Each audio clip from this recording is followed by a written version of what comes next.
নমস্কার বন্ধুরা, কাকলি কি দুনিয়া চ্যানেলে তোমাদের সকলকে স্বাগত জানাচ্ছি। আশা করছি তোমরা সকলেই ভালো আছো, আমিও ভালো আছি। বন্ধুরা, আজকে আরেকটি তোমাদেরকে গল্প শোনাবো।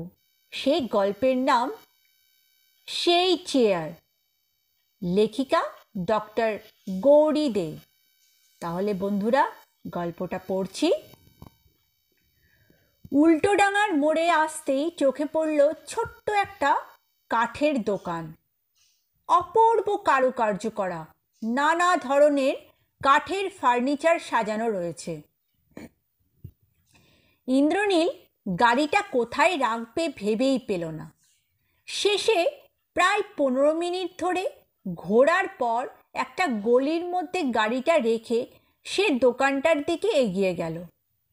এই অল্প বয়সেই ইন্দ্রনীল কলকাতার নামকরা ব্যবসায়ীদের একজন হয়ে উঠেছে। বাবা মা ভাই বোন কেউ নেই তার। থাকার মধ্যে আছে বাপ ঠাকুরদার রেখে যাওয়া বিরাট সম্পত্তি আর বাবার আমলের বৃদ্ধ নায়েব কাকা সহদেব চক্রবর্তী। বলতে গেলেই তিনি ইন্দ্রনীলের একমাত্র অভিভাবক। ফার্নিচারগুলো দেখতে দেখতে একটা চেয়ারের সামনে এসে দাঁড়ালো ইন্দ্রনীল। চেয়ারটা আগাগোড়া কারুকার্য করা, পুরো ভেলভেটের গদি, কিন্তু দেখতে বড় অদ্ভুত। ঠিক সাধারণ চেয়ারের মতো নয়, কিন্তু একটু তেকোনা, 3টে পা, কুচকুচে কালো রং। দেখলে মনে হয় সেকালের কোনো জমিদার বা রাজাদের ঘরের জিনিস। ক্যাশ কাউন্টারে বসে থাকা ভদ্রলোককে জিজ্ঞাসা করে জানল ইন্দ্রনীল এটা কোনো একজন দিয়ে গেছেন বিক্রির জন্য। ইন্দ্রনীল চেয়ারের দাম আর তার ঠিকানাতে চেয়ারটা পাঠিয়ে দেবার খরচ বাবদ টাকা মিটিয়ে গাড়িতে এসে বসল। মনটা তার আনন্দে ভরে গেছে। আসলে শৌখিন জিনিস দিয়ে ঘর সাজানো তার একটা নেশা। চেয়ারটা তার ভারী পছন্দ হয়েছে। ঠিক করলো চেয়ারটাকে সে বাড়ির নিচের তলায় তার নিজস্ব বসার ঘরেই রাখবে। গাড়ি চালাতে চালাতে ইন্দ্রনীল কল্পনা করতে লাগলো ওই চেয়ারে বসে আছে একজন জমিদার, নয়তো একজন রাজা। হাতে গড়গড়ার নল, চুনোট করা ধুতি আর পাতলা ফিনফিনে আদ্যির পাঞ্জাবি, আতরের গন্ধে ভরপুর চারদিক। চোখ বুজিয়ে মজ করছে। চারধারে প্রজাদের দল, নায়েব গমস্তা। জমিদার মশাই তাদের কথা শুনছেন বেশি, বলছেন কম। ইন্দ্রনীল ভাবল সেও অমনি করে চেয়ারে বসে কারখানার লোকেদের সঙ্গে কথা বলবে। ভাবতে তার হাসি পেল। গাড়ি লোহার গেট পেরিয়ে বাগানের সামনে এসে দাঁড়ালো। ছুটে এলো দারোয়ান আর ড্রাইভার জয়নাল। ইন্দ্রনীল ড্রাইভারের হাতে গাড়ির চাবি দিয়ে একতলায় ড্রয়িং রুমের সোফায় গিয়ে গা এলিয়ে দিল। খানিকক্ষণ বিশ্রাম নেবার পরে এলো নিজের অফিস ঘরে। নায়েব সহদেব চক্রবর্তী প্রায় সঙ্গে সঙ্গে ভেতরে ঢুকে বললেন, খোকা, আমাদের দেশের বাড়ি থেকে রামসদ এসেছে। বলছে এবার আমাদের দুর্গাপুজো 100 বছরে পড়ল। ওরা একটু মেলা টেলা করে ধুমধাম করতে চায়। ইন্দ্রনীল বলল, বেশ তো, করুক না। আপনি এবার পুজোর ফান্ড আরও 5000 টাকা বাড়িয়ে দিন নায়েব কাকা। সহদেববাবু প্রসন্ন মুখে পাকা মাথা নেড়ে সায় দিয়ে বলল, আর একটা কথা খোকা, আমাদের রঙের কারখানার কর্মচারী মোহনদাসের কন্যা দেয়, ওকে 7 দিনের ছুটি দেবার কথা বলছে। ইন্দ্রনীল না ভেবেই বলে দিল, দিয়ে দিন, মেয়ের বিয়ে বলে কথা। সহদেববাবু হেসে চলে যাচ্ছিলেন। ইন্দ্রনীল ডাকল, নায়েব কাকা, আমার মনে হয় মোহনদাসকে কিছু সাহায্য করা উচিত, তাই না? সহদেববাবু বললেন, তা তো বটেই। ইন্দ্রনীল বলল, এক কাজ করুন, ওকে 2000 টাকা দিয়ে দিন। বলুন এটা আমাদের তরফ থেকে মেয়ে জামাইকে আশীর্বাদ। সহদেববাবুর চোখ দুটো আনন্দে চকচক করে উঠল। গদগদ স্বরে বলে উঠলেন তিনি, ভগবান তোমার মঙ্গল করুন বাবা। কন্যাদায় মাতৃপিতৃদায় সাহায্য করার মতো পুণ্য কাজ আর কিছু নেই বাবা। ওরা তোমার সঙ্গে দেখা করতে চায়, ডাকবো ওদের? ইন্দ্রনীলের মনে পড়ল চেয়ারটার কথা। ভাবল সেটা এলে তার ওপর বসে জমিদারের মতন কর্মচারীদের সঙ্গে দেখা করবে। একটা চাপা হাসি খেলে গেল ওর ঠোঁটে। মুখে বলল, আজ নয়, কাল সকালে ওদের আসতে বলুন। কয়েক ঘন্টার মধ্যে চেয়ার এলো। ইন্দ্রনীলের নির্দেশে রিভলভিং চেয়ারের বদলে সেই চেয়ারটা টেবিলের সামনে জায়গা পেল। পরদিন সকালে ইন্দ্রনীল ঠিক সময়ে নিজের অফিসে এলো। নতুন চেয়ারটার দিকে ভালো করে দেখল।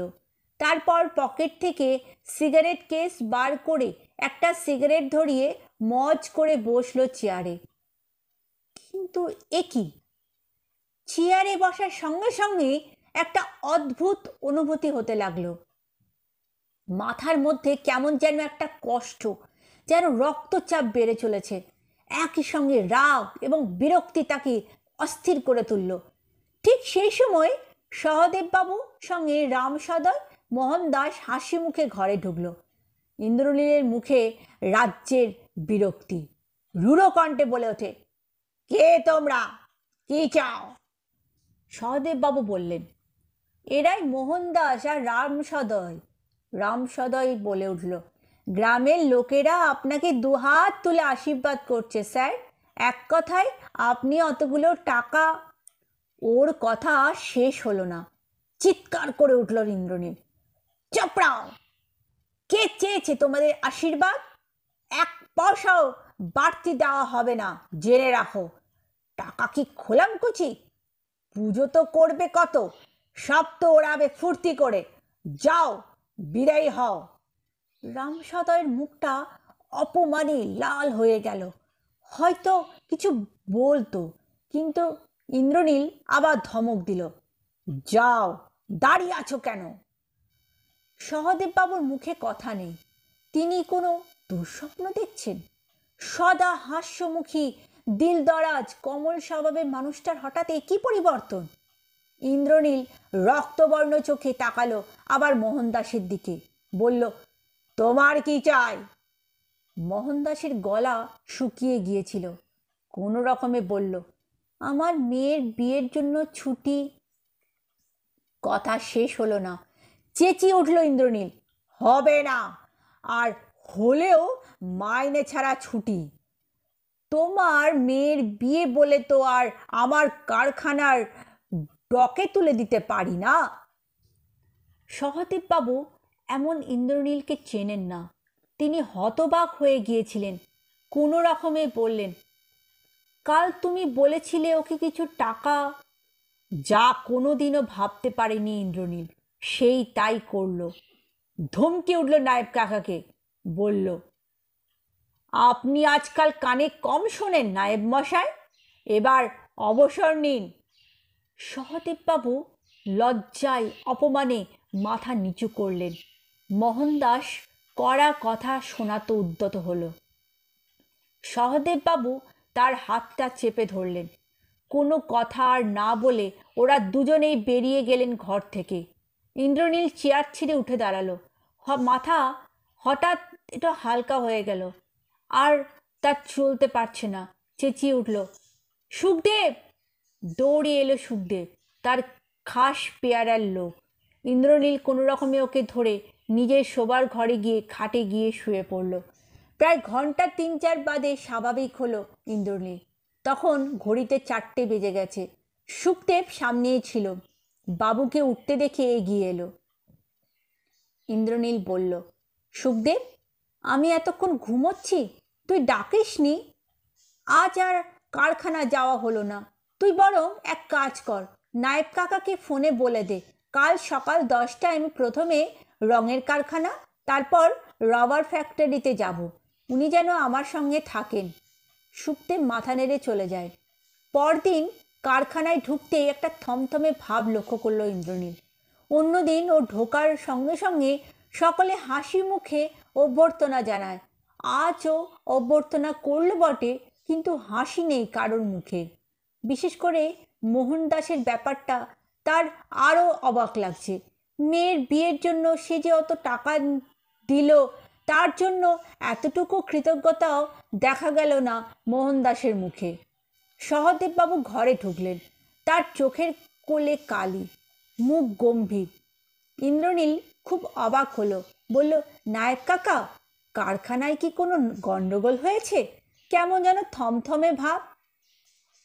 সহদেববাবু খুব নম্র গলায় বললেন, আমাকে এবার ছুটি দাও। বুড়ো হয়েছি, না জেনে কত অন্যায় করেছি, কিছু মনে করো না বাবা। ইন্দ্রনীল সহদেববাবুর কাছে এগিয়ে এসে ওর হাত ধরে বলল, কি হয়েছে কাকা? আমি কি কোনো অন্যায় করেছি? এরকম তো কখনো আপনি বলেননি। আমায় আর কে আছে বলুন আমার আপনি ছাড়া? বাবা মা গেলেন, আপনিও। বলতে বলতে চোখ ছলছল করে গেল ইন্দ্রনীলের। সহদেববাবু যেন ঠিক মেলাতে পারছেন না, কাল কি ইন্দ্রনীলের সঙ্গে আজকে ইন্দ্রনীলকে। অবাক হয়ে বললেন, কাল তোমার কি হয়েছিল বাবা? ইন্দ্রনীল অবাক হয়ে বলল, আমার কি হয়েছিল? আমি তো জানি না। সহদেববাবু বললেন, অপরাধ নিও না বাবা, কাল হঠাৎ তুমি আমাদের সকলকে বড় অপমান করেছ। মোহনদাস আর রামসদয়। ইন্দ্রনীল বলে ওঠে, সে তো আমি বলে দিয়েছি নায়েব কাকা। মোহনদাসের 7 দিনের ছুটি আর নগদ 2000 টাকা মঞ্জুর, আর রামসদয়কে পুজোর খরচ বাবদ 5। না না, আপনি আর অমত করবেন না কাকাবাবু। কি হবে আমার টাকা নিয়ে? যা আছে 7 পুরুষ চলে যাবে। কিন্তু কি যেন বলছিলেন, অপমান নাকি? সহদেববাবু কথা ঘুরিয়ে নিলেন, বলে, না না, কিছু নয়, আমারই ভুল হয়েছিল বোধহয়। বুড়ো হয়েছি তো, চলো ফ্যাক্টরিতে ঘুরে আসি। ইন্দ্রনীল খুশি হয়ে বলল, হ্যাঁ চলুন। পরের দিন সকালে বাড়িতে অফিস ঘরে ঢুকিয়ে ইন্দ্রনীল অবাক হয়ে গেল। এক বাক্স মিষ্টি হাতে দাঁড়িয়ে আছেন সহদেববাবু হাসির মুখে। ইন্দ্রনীল হাসতে হাসতে জিজ্ঞাসা করল, কি ব্যাপার নায়েব কাকা, সাত সকালে মিষ্টি মুখে আয়োজন? সহদেববাবু বললেন, কাল বাড়ি গিয়ে খবর পেলুম বড় ছেলে চার্টার্ড পাশ করেছে, তাই ও নিজেই আসবে। কিন্তু আমার আর তর সইল না। ইন্দ্রনীল সাগ্রহে সহদেববাবুর হাত থেকে মিষ্টি নিয়ে বলল, বিনোদ শুধু আপনার ছেলে নয় কাকাবাবু, আমার ভাইও। এবার তাকে আমার পাশে পেলে আমি কিন্তু খুব খুশি হব। বলতে বলতে সেই চেয়ারে বসল ইন্দ্রনীল। সঙ্গে সঙ্গে মুখ চোখের চেহারা বদলে গেল। ভ্রু কুঁচকে প্রচণ্ড বিরক্তি নিয়েও তাকালো সন্দেশের বাক্সটার দিকে। সহদেববাবু কিন্তু তার লক্ষ্য করেননি। তিনি টেবিলের দিকে তাকিয়ে বলে চলেছেন, বিনোদ তোমার কাছে চাকরি করবে, এ তো আমার পরম সৌভাগ্য। বাহ, চমৎকার! ইন্দ্রনীলের কণ্ঠস্বরে চমকে উঠল সহদেববাবু। তাই বুঝি সন্দেশের বাক্স এনে ঘুষ নিচ্ছেন? নিজে হচ্ছে না, এবার ছেলেকেও ক্যাশে এনে ঢোকাতে চান। আপনার তাতে খুব সুবিধা হবে, তাই না? শুনুন, একটা কথা মনে রাখবেন নায়েব মশাই, জমিদার বংশের কেউ চাকরের হাতে মিষ্টি খায় না। নিয়ে যান আপনার বাক্স। সহদেববাবুর মাথায় রক্ত উঠে গেল। তিনি সন্দেশের বাক্সটা ওয়েস্ট পেপারের বক্সের মধ্যে ছুঁড়ে ফেলে দিয়ে ঘর ছেড়ে বেরিয়ে গেলেন। ইন্দ্রনীলের মুখটা রাগে লাল, শরীর কাঁপছে, চিৎকার করে উঠল, সুখদেব!